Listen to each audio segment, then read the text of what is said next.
नमस्कार दोस्तों, विद्याधर क्लासेस में आपका स्वागत है। आज जो हम टॉपिक लेकर आए हैं वो टॉपिक का नाम है संस्कृत के कवि और उनकी रचनाएं। तो इसमें हम पढ़ेंगे संस्कृत के जो मुख्य कवि हैं जो अधिकतर पूछे जाते हैं परीक्षाओं में, उनकी रचनाएं हम पढ़ेंगे और जो है उनके नाम पढ़ेंगे, उनने कितनी रचनाएं लिखी हैं। तो ये टॉपिक ऐसा टॉपिक है, ये आपके टीजीटी पीजीटी सामान्य जो परीक्षाएं होती है उसमें जरूर पूछे जाते हैं ये क्वेश्चन। तो इसमें बनेंगे हमारे क्वेश्चन लगभग 2-4 नंबर के तो बन ही जाएंगे। तो ये टॉपिक चलो शुरू करते हैं। तो पहले जो है कवि हमारे संस्कृत के आदि कवि जिनको कहते हैं उनका नाम है वाल्मीकि। तो वाल्मीकि कवि जो है इन्होंने कौन सी जो पुस्तक लिखी थी वो लिखी थी रामायण। रामायण जो है वो वाल्मीकि की लिखी हुई पुस्तक है और रामचरितमानस जो है वो तुलसीदास की लिखी हुई पुस्तक है, वो हिंदी में। रामायण जो है आपकी वो संस्कृत में है। तो जो है वाल्मीकि पुस्तक को ही रामायण कहते हैं, तुलसीदास की पुस्तक को रामचरितमानस कहते हैं। ये बात आपको ध्यान रखनी है।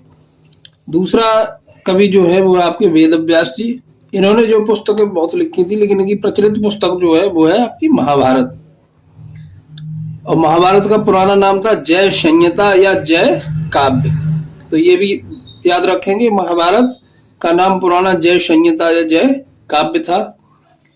और महाभारत के अंतर्गत जो है आपकी गीता आती है, जिसको श्रीमद् भगवत गीता बोलते हैं। गीता जो है वो महाभारत का ही एक टॉपिक है। भीष्म पर्व जो है इसके अंदर है। महाभारत के अंदर 18 पर्व है जिसमें एक पर्व का नाम है भीष्म पर्व। तो भीष्म पर्व में ही आपका जो है ये आती है आपकी गीता। तो अगले कवि हैं हमारे, वो है कवि भास कवि। तो इन्होंने 13 रचनाएं लिखी थी जिनमें कुछ नाटक थे और उसके बाद जो थी कुछ थी वो एकांकी। इनमें नाटक कितने थे? वो नाटक थे आपके 8 और उसके बाद 5 एकांकी। तो नाटक कौन कौन से हैं देखते हैं। तो पहला नाटक था इनका स्वप्न वासव दत्ता, जिसमें जो है 6 अंक हैं। ये अंक भी कभी कभी पूछ लिए जाते हैं, जैसे स्वप्न वासव दत्ता में कितने अंक हैं, ये क्वेश्चन आ सकता है आपका। उसके बाद दूसरी इनकी रचना है वो है प्रतिज्ञा यौगंधरायण। इसमें भी 4 अंक हैं, यानी अंक का मतलब जो है जैसे चैप्टर होते हैं इस तरीके के। अगला है आपका तीसरा पंचरात्रम। तो इसमें तीसरा जो 3 अंक इसमें भी हैं, ये ध्यान रखने हैं। स्क्रीनशॉट लेते जाएं अगर आपको याद न रहे तो।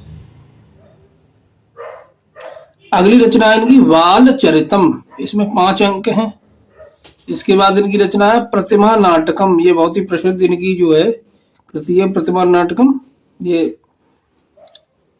इंटर वगैरह क्लासों में पढ़ाई भी जाती है प्रतिमा नाटकम। इसमें 7 अंक हैं। अगला छठा इनकी जो रचना है वो है आपकी अभिषेक नाटकम। इसमें 6 अंक हैं। 7वीं जो है रचना है इनकी अभिमारक, वो है 6 अंक की, इसमें 6 अंक हैं। 8वीं है चारुदत्त जिसमें 4 अंक है। अब ये तो इनके नाटक हो गए। अब अगला आता है इनकी एकांकी। एकांकी कौन कौन सी इनकी हैं? उरुभंगम। कौन कौन सी हैं इनकी? तो पहली एकांकी उरुभंगम। उरुभंगम जो है, उरु कहते हैं जांघ को। जांघ, उरु का शब्द होता है जांघ, जो अपनी जांघ होती है उसको संस्कृत में उरु कहते हैं। और भंगम मीन्स तोड़ना। तो इसमें जो ये महाभारत की घटना को लेकर बनाई गई है, जिसमें भीम ने जो दुर्योधन की गदा मार के जो जांग तोड़ी थी, उस टॉपिक को लेकर के एकांकी लिखी। इसका नाम है उरुभंगम। अगली एकांकी इनकी दूत वाक्यम। तीसरी है दूत घटोत्कच।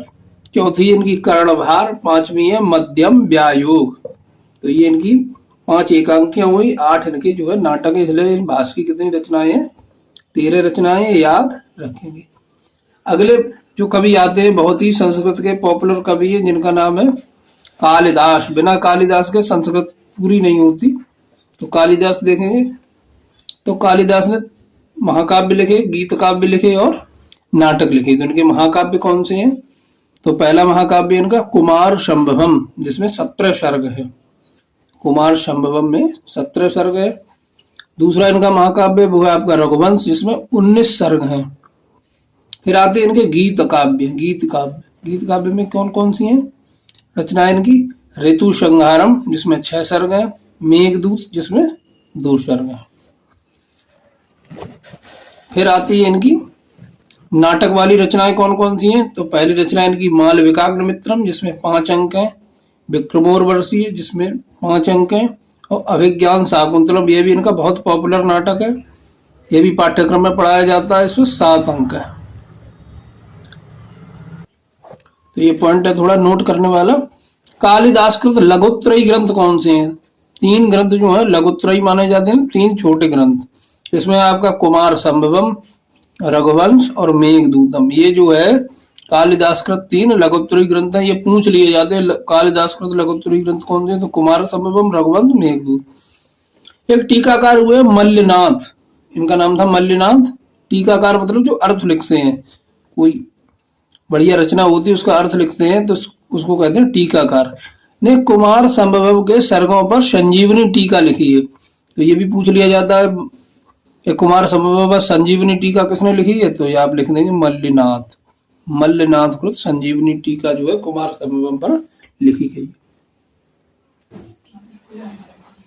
भवभूति 5वें। एक एक कवि जो है वहां पे तराश के लाए हैं। वैसे तो संस्कृत में सैकड़ों कवि हैं, लेकिन ये कवि जो है बहुत पॉपुलर है, इनके ही बारे में अधिकतर पूछा जाता है। तो भवभूति जो नाम के कवि हुए हैं, इन्होंने नाटक लिखे हैं। तो इनका पहला नाटक है मालती माधव, जिसमें है आपके 10 अंक है, यानी 10 चैप्टर में है ये। और जो इसमें श्रृंगार रस प्रधान है, ये पूछ लिया जाता है मालती माधव नाटक जो है वो कौन से रस प्रधान है? तो हमने आपको लिखवा दिया है, श्रृंगार रस प्रधान है।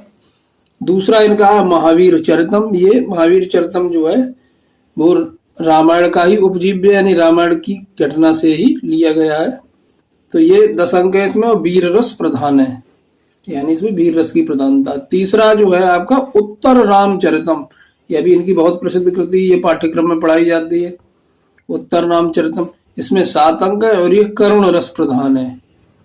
इसमें राम जी के जो पुत्र हैं लवकुश, इनके बारे में बताया गया, सीता वनवास आदि के।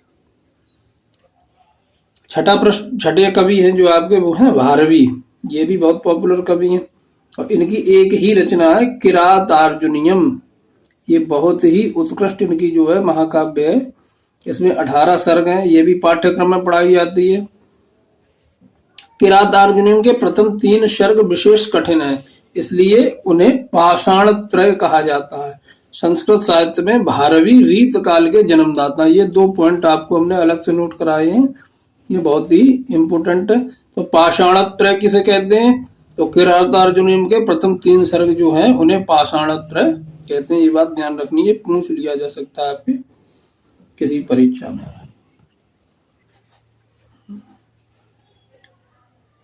अगले कवि हैं वो आपके हैं दंडी। तो दंडी की 3 रचनाएं हैं। 10 कुमार चरितम, जिसमें 8 उच्छ्वास। उच्छ्वास का मतलब भी वही चैप्टर होता है, सब अपने अपने अलग अलग नाम रख देते हैं। तीसरा है आपका काव्यादर्शम, इसमें 4 परिच्छेद हैं। और तीसरा है इनका अवंत सुंदरी कथा। अगले आप कवि हैं वो हैं माघ। ये भी बहुत ही इंपोर्टेंट कवि हैं, इनके भी बारे में बहुत आते हैं क्वेश्चन। जिनकी एक ही रचना है जो महाकाव्य में है, वो है आपकी शिशुपाल वधम। इनकी जो रचना है बहुत ही पॉपुलर है, वो शिशुपाल वधम। इसमें 20 सर्ग हैं, ठीक है, ये ध्यान रखना। शिशुपाल वधम ये भी पाठ्यक्रम में पढ़ाई जाती है। अगला इसका इनका टॉपिक है इंपोर्टेंट, संस्कृत के बृहत्त्रयी ग्रंथ कौन से हैं? तो इसमें आपका पहला किरातार्जुनीयम, दूसरा शिशुपाल वधम और तीसरा आपका जो है नैषधीय चरितम। नैषधीय चरितम जो है वो हम आपको बताते हैं किसने लिखा है। ये 3 आप जो है याद रखेंगे। बृहत्त्रयी ग्रंथ कौन से हैं? संस्कृत के। अगले आपके जो कवि हैं वो है श्री हर्ष।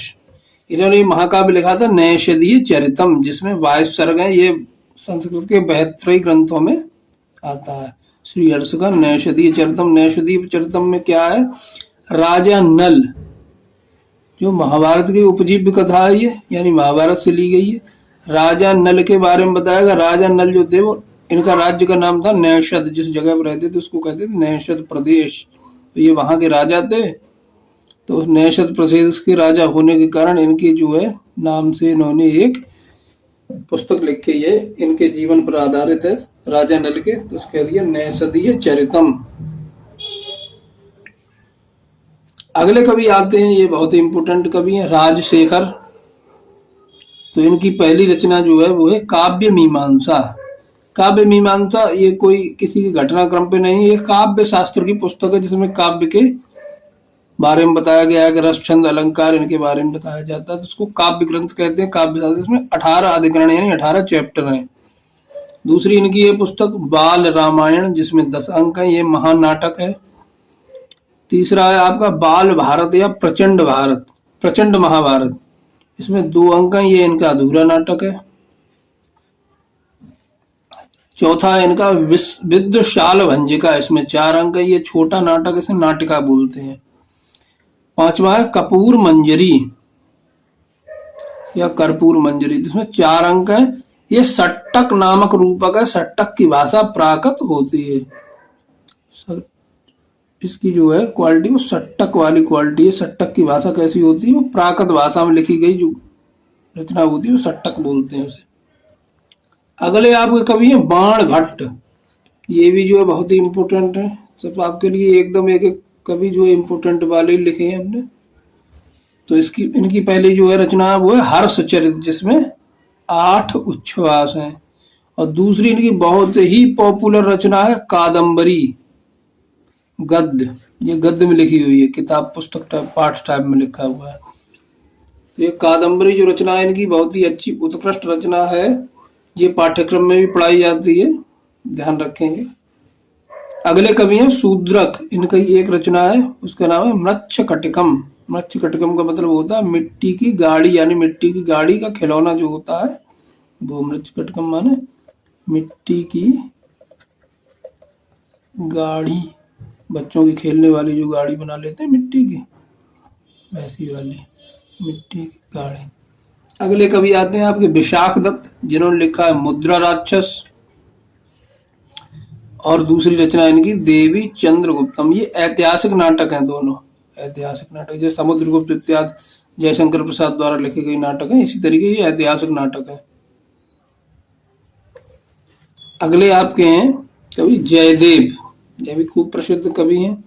इनकी एक रचना है गीत गोविंद, गीत गोविंद। अगले कवि आपके आते हैं सोमेश्वर, जिन्होंने एक रचना लिखी कीर्त कौमुदी। फिर इसके बाद आते हैं आपके कलहड़ राज तरंगिणी, राज तरंगिणी, इसमें कितने 8 तरंग यानी 8 चैप्टर हैं। इसमें जो है वो कश्मीर का इतिहास है, कश्मीर के राजाओं का इतिहास।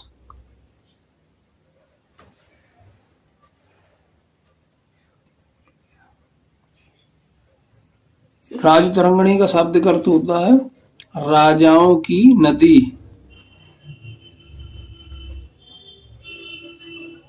एक एक नंबर में बहुत ही अच्छे हैं क्वेश्चन जी आपके। अगली आपकी जो है कवि है वो अश्वघोष, इनकी 3 रचनाएं हैं। शरिपुत्र प्रकरण, ये नाटक है, ये सबसे प्राचीन नाटक माना जाता है। दूसरा इनका नाटक है महाकाव्य बुद्ध चरित। और तीसरा इनका है सौंदर नंद, ये भी महाकाव्य है। अगले इसी क्रम में आते हैं अगले कवि,